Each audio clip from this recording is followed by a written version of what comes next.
Last কয়েকদিন ধরে Facebook রিচের এত বাজে অবস্থা, কোনো ভিডিও দিতে ইচ্ছে করছিল না। আসলে দিতে ইচ্ছে না করলেও দেখা যাচ্ছে যে আরো বেশি করেই দিচ্ছি। তবে আমার ভিডিওগুলা শুট করতে তেমন একটা এফোর্ট দিতে হচ্ছে না। কারণ আমার মন থেকে না একদম ভিডিও করতে ইচ্ছে করছিল না। আর আমি এই কয়দিন ধরে একদম বলা চলে ফেসবুকে তেমন একটা বসি না। মানে যখন একটু সময় পাই তখন একটু বসি। আমার কাছে মনে হচ্ছে এটার পিছনে দৌড়াতে গিয়ে আমার পার্সোনাল কিছু সময়ও ব্যয় হচ্ছে। তো সেজন্য আমি এখন কি করেছি, একটা সময় ধরে কিছুক্ষণ থেকে তারপর উঠে যাই। যাই হোক, গতকালকে অনেক কিছু রান্না করেছিলাম। তো সেটাই আমি ক্লিপস নিয়ে রেখেছি আর সেটাই তোমাদের সাথে শেয়ার করব যে কি করেছি। তো চলো, গতকালকে আমাদের পরিবারের সবাই একসাথে হয়েছে। মানে আসলে আমার দেবর, যা ওরা তো সবসময় আসে না। কোনো শুক্রবারে ছুটি নিয়ে তারপর আসে। তো যখন আসে টুকটাক চেষ্টা করি সবাই মিলে একটু ভালো-মন্দ খাওয়ার। তো গতকালকে অনেক কিছুই করেছি। তো ঝটপট আজকে রোস্টের রেসিপিটা তোমাদের সাথে শেয়ার করছি। আমি এখানে প্রায় ৩ টা মুরগি নিয়েছিলাম আর এর জন্য আমি বেশি করে পেঁয়াজ কুচি পেস্ট করে নিয়েছিলাম।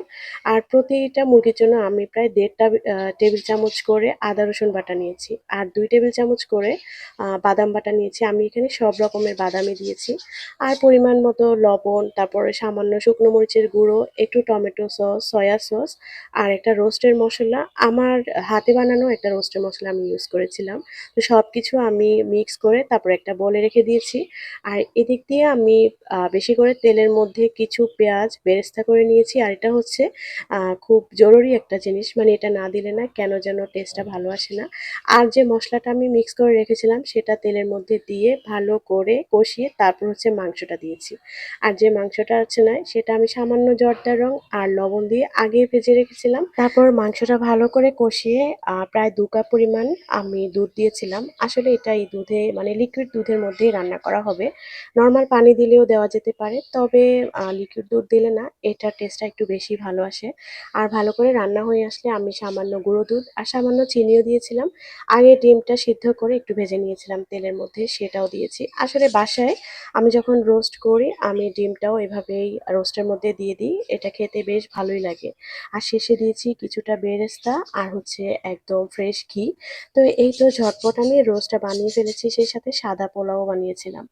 এই তো আসলে যতটা ঝটপট শুনতে শোনা যায় কিন্তু অতটাও ঝটপট না। আমার কাছে সাদা পোলাও, রোস্ট, গরুর মাংস, ডিম আর হচ্ছে সালাদ মানে মাখানো সালাদ, এটা একটা বেস্ট কম্বিনেশন লাগে আর আমার বেশ ভালো লাগে এটা খেতে। যদিও কাচ্চির সাথেও রোস্ট ভালো লাগে, তবে এই কম্বিনেশনটা আরো বেশি বেস্ট লাগে। যাই হোক, আজকে সবাই মিলে অনেক মজা করেছিলাম, সেই সাথে ভালো মন্দ তো আছে। অ্যাকচুয়ালি এখন সবাই এত ব্যস্ত থাকে যার কাজে যে কোনো শুক্রবার যখন সবাই একসাথে হয় তখন ওইটাই ঈদ লাগে। যাই হোক, আজকের ব্লগটা কেমন লেগেছে অবশ্যই কমেন্ট করে জানাবা। তো আজকে তাহলে বিদায় নিচ্ছি, তোমরা ভালো থেকো, আল্লাহ হাফেজ।